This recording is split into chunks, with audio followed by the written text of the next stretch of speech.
rapat tentang percepatan penanggulangan COVID-19 pada saat tadi ya, untuk kali ini adalah difokuskan kepada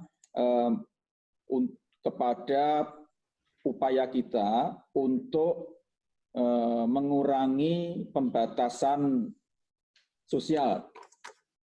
Jadi mengurangi pembatasan sosial berskala besar atau PSBB ya, dalam rangka untuk meningkatkan atau memulihkan produktivitas di satu sisi, dan di satu sisi juga wabah COVID-19 tetap bisa dikendalikan, tetap ditekan, hingga nanti sampai pada anti klimaknya akan bisa selesai, terutama ketika telah diketemukannya vaksin. Karena itu, dalam kesempatan itu tersebut, Bapak Presiden juga menekankan pentingnya kita harus bersiap siaga untuk menghadapi era normal baru, kehidupan normal baru, di mana kita akan berada di dalam situasi yang beda dengan norma sebelumnya, yaitu kita menghadapi suasana di mana lingkungan kita harus sudah bersama-sama dengan COVID-19 ini. Untuk itu, kemudian Bapak Presiden telah menetapkan perlunya ada kajian yang cermat dan terukur dan melibatkan banyak pihak untuk mempersiapkan tahap-tahap pengurangan pembatasan sosial atau pengurangan tahap-tahap PSBB, gitu ya, yang nanti dari sektor ekonomi akan dijelaskan oleh Pak Menko Ekonomi, dan kemudian dari sektor penanggulangan COVID nanti akan dijelaskan oleh Bapak Ketua Gugus Tugas. Dalam kesempatan tersebut, Bapak Presiden juga menekankan pentingnya mengefektifkan unit terbawah dari lembaga kemasyarakatan, lembaga masyarakat. Ya. Misalnya RT, RW, dan juga desa adat, karena berdasarkan laporan dari masing-masing provinsi dan kabupaten kota, disimpulkan bahwa kekuatan utama untuk menghadang dan menanggulangi COVID-19 ini adalah pada lapisan yang paling bawah, yaitu RT dan RW. Kemudian juga beliau memberikan amanat agar unit terkecil atau unit terbawah dari pelayanan kesehatan, yaitu puskesmas, kemudian dokter keluarga, dan poliklinik, terutama poliklinik rawat inap, supaya betul-betul mendapatkan perhatian, karena mereka lah, kelompok inilah yang berada di garda depan sebelum kemudian mereka yang terpapar ataupun yang terjangkit COVID-19 itu masuk ke di dalam rumah sakit, baik rumah sakit penerima pertama maupun rumah sakit rujukan.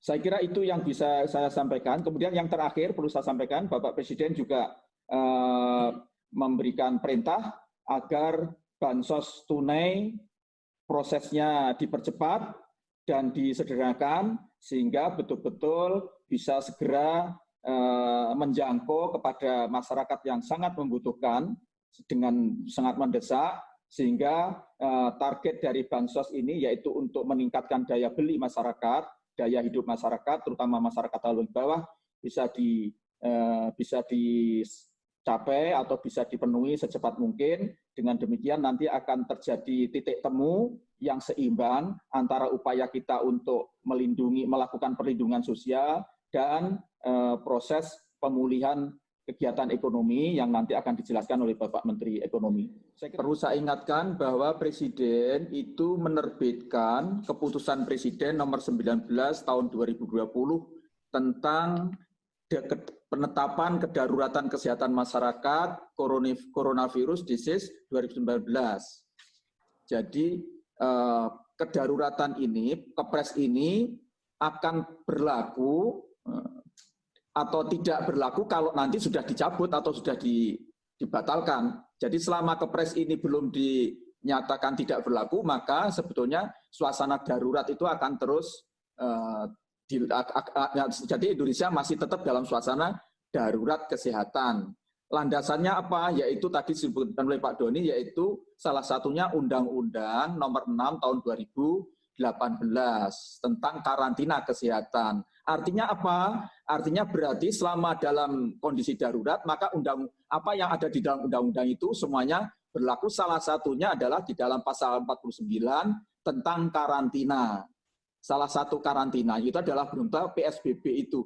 Jadi PSBB itu adalah merupakan pasal yang diatur di dalam Undang-Undang Nomor 6 Tahun 2018 tentang kedaruratan itu.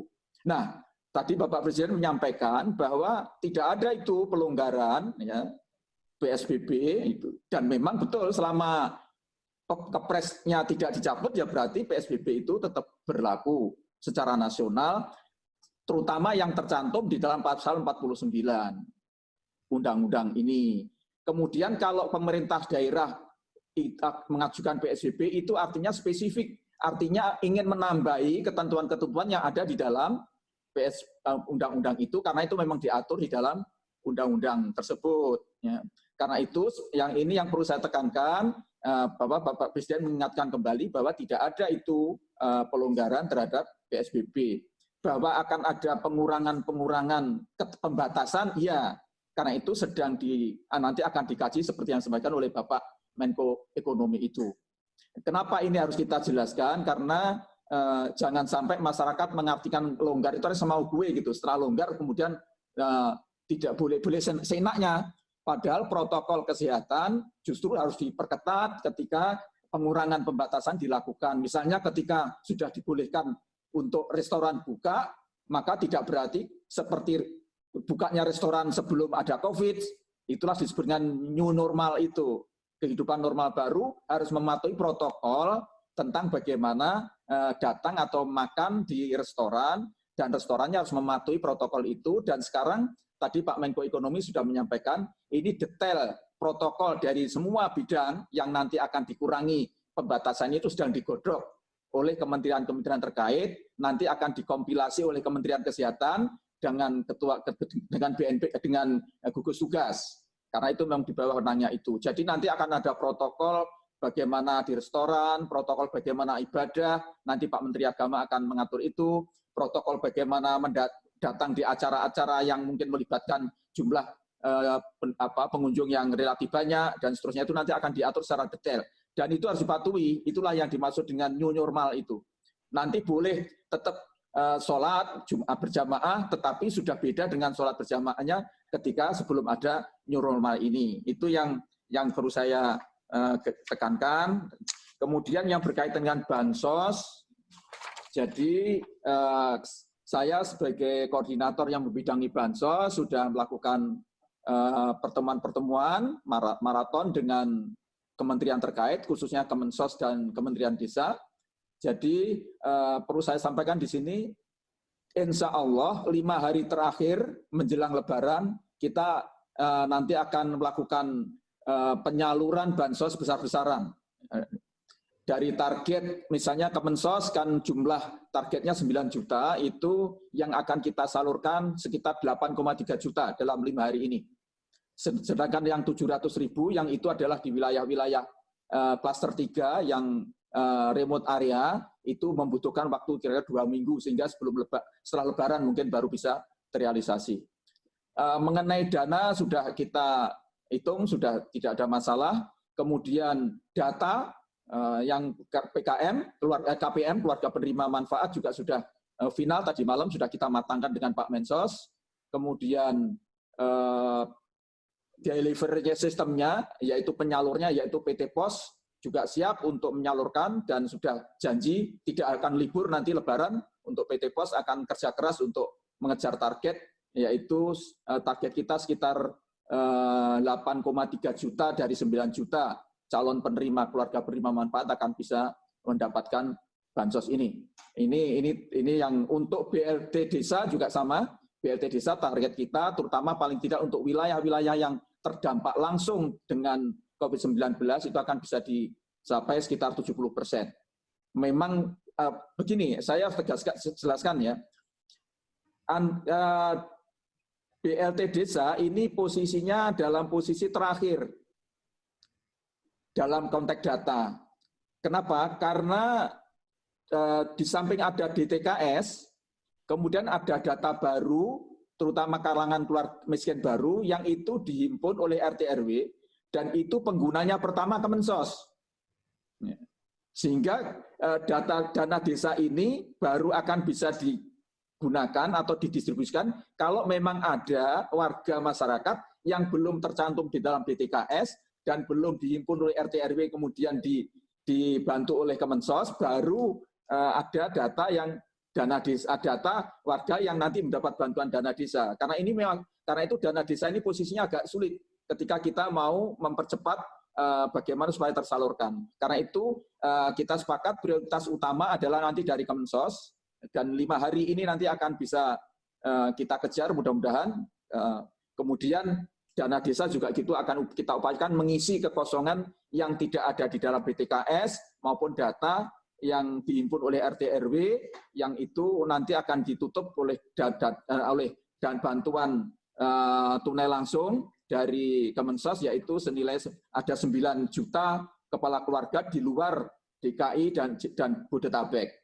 Saya kira itu mudah-mudahan mohon disupport, dan saya rekan-rekan wartawan sangat harap untuk memantau distribusi ini. Kalau nanti ada warga yang merasa miskin belum dapat, mohon segera dibantu untuk disampaikan baik ke RT RW setempat atau ke kepala desa atau bahkan bisa langsung online, hotline maksud saya di Kemensos. Saya kira sudah ada nomornya ya, untuk bisa menyampaikan itu. Prinsipnya kita ingin memberikan perhatian yang semaksimal mungkin terhadap mereka yang betul-betul terdampak, terutama yang membutuhkan pertolongan, terutama dalam kaitan dengan bantuan sosial.